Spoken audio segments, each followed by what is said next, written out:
The Body Shop tergiring ke bibir jurang kebangkrutan. Merek ikonik yang sering dijadikan studi kasus sukses branding ramah lingkungan dan sosial itu akan menutup hampir setengah dari 198 tokonya di Inggris.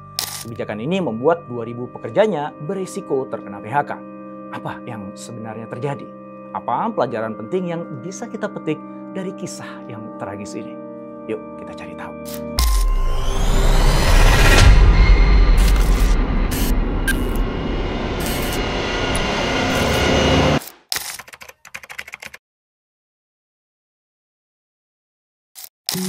Anita Roddick adalah perempuan yang berkomitmen kuat terhadap upaya-upaya pelestarian lingkungan. Komitmen itu tidak luntur ketika Roddick terjun ke bisnis skincare dan kecantikan dengan membuka toko pertamanya, The Body Shop, di Brighton, Inggris pada tahun 1976. Produk-produk The Body Shop diperkenalkan sebagai produk berbahan alami dan diuji melalui proses yang menjunjung nilai-nilai etis.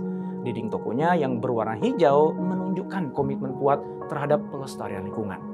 Citra itu membuat The Body Shop punya positioning unik dan kuat. Pasar pun menyambutnya dan bisnis Roddick melaju dengan cepat. Toko Body Shop menyusul dibuka di kota-kota lain di Inggris. Bahkan kemudian hadir di berbagai kota di negeri lain, mulai dari Brussels di Belgia sampai Sydney di Australia. Ini dimungkinkan karena dalam mengembangkan bisnisnya, Roddick menggunakan sistem waralaba. Sampai ke era 90-an, The Body Shop berhasil memperkuat positioning brandnya yang ditopang oleh gerakan-gerakan sosial mereka. Di antaranya kampanye melawan pengujian kosmetik pada hewan dan kampanye tentang praktek perdagangan yang adil, bahwanya perusahaan harus memberikan manfaat langsung kepada komunitas penghasil bahan baku. Di era berikutnya, sukses The Body Shop mendorong munculnya merek-merek dengan positioning yang serupa, antara lain L'Occitane dan kemudian menyusul Lush yang menunjukkan kebanggaan dan kesejahteraan karyawannya sebagai komitmen kerja etis mereka. Juga Bath and Body Works yang sama-sama menentang pengujian pada hewan dan fokus pada isu berkelanjutan. Kemunculan mereka tentu saja sedikit banyak mengikis pangsa pasar The Body Shop. Analis dari Hargreaves Lansdowne Streeter mengatakan bahwa para pesaing telah mencuri perhatian atas apa yang dulunya merupakan kredensial ramah lingkungan Body Shop yang unik. Gak heran ketika akhirnya pasar The Body Shop di Inggris mulai melemah. Beban mereka bertambah dengan adanya tuduhan tentang greenwashing atau melebih-lebihkan keramahan lingkungan. Padahal konsumen memang menuntut lebih dari sekedar klaim etis. Mereka ingin memilih brand yang benar-benar peduli pada kesejahteraan karyawan, pelanggan, dan bahkan orang-orang yang tidak pernah menggunakan produk mereka.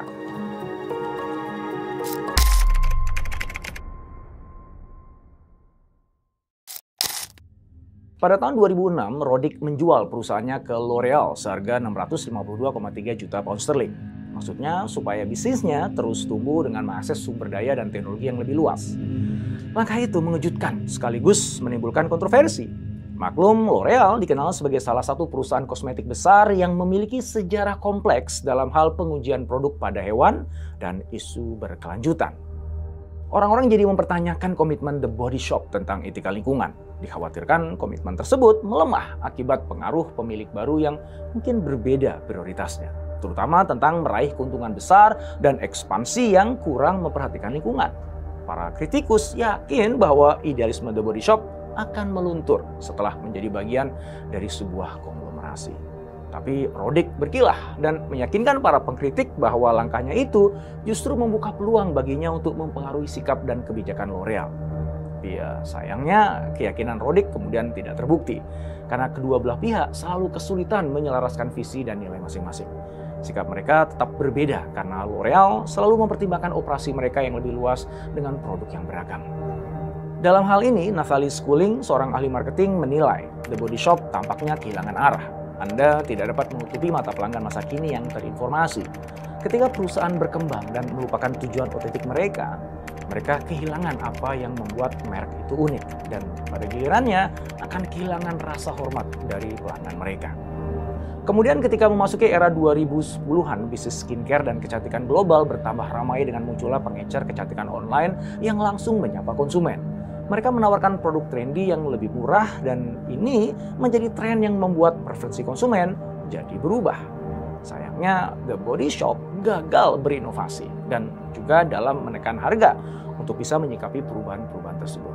Padahal brand-brand lain sangat inovatif. Data Nielsen menunjukkan bahwa pada tahun 2022, pesaing The Body Shop meluncurkan 50 produk baru, sedangkan The Body Shop hanya meluncurkan 10 produk baru saja.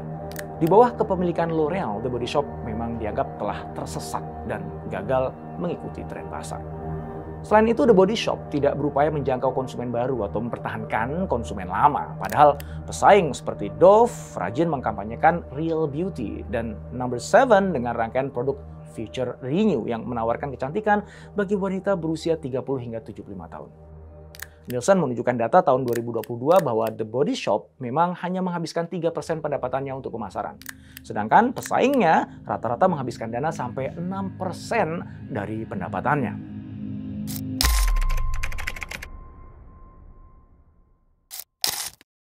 Berikutnya pada tahun 2017, L'Oreal menjual The Body Shop ke Natura & Co, konglomerat kosmetik Brazil yang juga memiliki merek Aesop dan Avon. Langkah ini direspon positif karena nilai-nilai Natura dianggap lebih sejalan dengan The Body Shop. Anggapan itu benar adanya, karena terbukti kemudian The Body Shop bisa meraih sertifikasi B Corp yang menegaskan kembalinya komitmen mereka terhadap tanggung jawab sosial dan lingkungan. Meskipun beberapa mempertanyakan sejauh mana nilai-nilai tersebut bisa terus dipertahankan di dalam perusahaan yang lebih besar. Apalagi belakangan, produk ramah lingkungan bukan lagi kekuatan bagi The Body Shop karena sudah semakin banyak produk-produk yang serupa. Itu pula yang membuat kampanye aktivitas sosial The Body Shop mulai terasa kurang berdampak dan relevan bagi generasi muda. Beban masalah mereka bertambah ketika muncul pandemi COVID-19 yang membuat banyak toko mereka harus ditutup. Dan itu berarti menurunkan angka penjualan. Beban itu semakin berat ketika muncul pula seruan boikot akibat adanya hubungan tidak langsung Natura & Co dengan anak perusahaannya dalam kasus pengujian pada hewan. Diduga situasi itulah yang membuat Natura tidak mampu mengembangkan The Body Shop, sehingga kemudian menjualnya ke Aurelius pada tahun 2023. Aurelius adalah sebuah grup ekuitas swasta yang dikenal suka membeli brand yang kesulitan keuangan dengan tujuan menyelamatkan dan membuat brand tersebut mendatangkan keuntungan kembali. Dari tahun 2016 hingga 2019, The Body Shop memang masih menikmati pertumbuhan yang stabil. Bahkan pada tahun 2019, mereka mampu mencatatkan pendapatan mengesankan sebesar 805 juta pound sterling. Namun sejak tahun 2020, pendapatan mereka turun tajam menjadi hanya 507 juta pound sterling.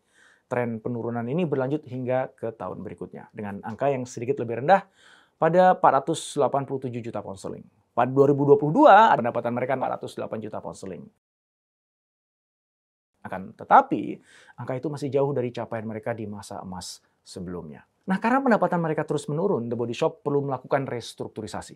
Hal itu mendorong mereka untuk menunjuk FRP Advisory untuk menempuh langkah administrasi, yaitu sebuah prosedur dalam hukum kebangkrutan di Inggris bagi perusahaan yang tidak mampu membayar hutangnya. Namun ternyata restrukturisasi itu tetap sulit untuk dilakukan. Akhirnya Aurelius mengeluarkan pernyataan. Setelah melakukan evaluasi menyeluruh terhadap bisnis The Body Shop di Inggris, para administrator menyimpulkan bahwa gabungan portfolio toko yang ada saat ini sudah tidak layak lagi. The Body Shop tergiring ke bibir jurang kebangkrutan. Info terbaru mengungkapkan mereka akan menutup hampir setengah dari 198 tokonya di Inggris. Kebijakan ini membuat 2.000 pekerjanya berisiko terkena PHK.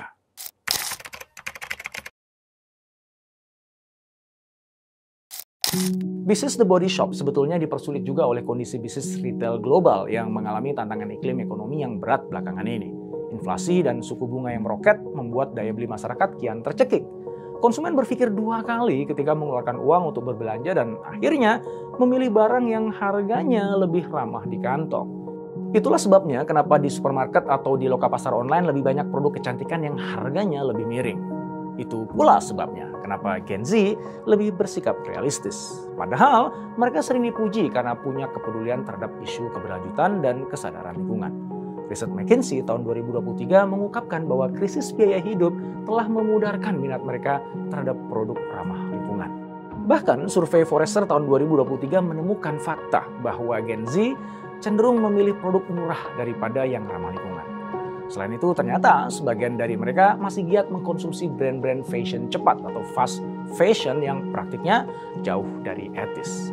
Generasi ini juga terbukti menjadi paling jarang mendaur ulang produk yang mereka pakai. Meskipun 60% dari mereka mengatakan pentingnya keberlanjutan dari sebuah brand. Tapi hanya 20% saja yang benar-benar menunjukkan kepeduliannya. Fenomena itu tidak hanya ditemukan di kalangan Gen Z, melainkan juga di semua kelompok usia. Sekarang mereka lebih mengutamakan harga, kualitas, dan kemudahan. Situasi itulah yang membuat brand seperti The Body Shop terpojok. Sang incumbent tidak berdaya menghadapi persaingan harga. Sebetulnya The Body Shop pernah menghadirkan konsep isi ulang di berbagai tokonya sebagai solusi menekan harga, sekaligus menerapkan konsep pemakaian kemasan ulang. Tapi sekali lagi, konsumen dengan dompet tipis sudah tidak lagi bisa merespon terobosan itu.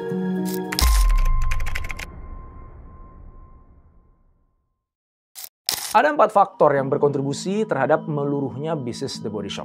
Pertama adalah adanya perubahan preferensi konsumen. Ketika generasi muda semakin menyukai kecantikan yang berfokus pada tren, inovasi yang cepat, dan pilihan yang dipersonalisasi oleh merek online yang lebih baru. David Aker dalam bukunya Brand Relevance, Making Competitors Irrelevant mengingatkan bahwa penting bagi brand untuk terus-menerus menyesuaikan diri dengan perubahan preferensi konsumen agar tetap relevan. Di situ The Body Shop sayangnya tidak mampu melakukannya. Kedua, hilangnya identitas lama yang membuat nilai-nilai inti The Body Shop menjadi kurang khas dan tidak lagi unik di pasar yang dijejali merek kosmetik sejenis. Faktor ini berkaitan dengan faktor ketiga, yaitu kepemilikan yang kontroversial ketika The Body Shop diambil alih oleh L'Oreal dan kemudian Natura & Co. Sebab keduanya terlibat dalam pengujian pada hewan sehingga mengikis citra etis yang kuat pada The Body Shop. James H. Gilmore dan B. Joseph Pine II dalam buku Authenticity: What Consumers Really Want menekankan bahwa perusahaan harus tetap setia pada jati diri mereka. Perpindahan kepemilikan The Body Shop menimbulkan pertanyaan bagi konsumen atas konsistensi nilai keberlanjutan yang telah lama menjadi dasar filosofi mereka. Yang keempat, faktor menajamnya persaingan, baik dari pemain lama maupun merek-merek baru yang dijual langsung ke konsumen. The Body Shop terus digempur oleh pesaing sejenis yang juga fokus pada produk murah dan ramah lingkungan, sehingga melunturkan diferensiasi The Body Shop di mata konsumen dan kemudian mengikis nilai lebih mereka. Pada akhirnya, The Body Shop perlu mempertimbangkan kembali strategi bisnisnya agar brand mereka kembali otentik dan relevan dengan pasar. Mereka perlu menemukan cara inovatif untuk melesat kembali ke dalam pasar yang sudah jenuh. Tidak hanya itu, The Body Shop perlu memperkuat komunikasi nilai otentik mereka dan terhubung kembali dengan konsumen, terutama generasi muda dengan narasi yang lebih beresonansi. Kesuksesan di masa depan akan bergantung pada kemampuan mereka mengadaptasi strategi yang mempertahankan otentifikasi dan relevansi produk. Dengan begitulah mereka bisa bangkit dan mengembalikan posisi unik mereka di hati konsumen.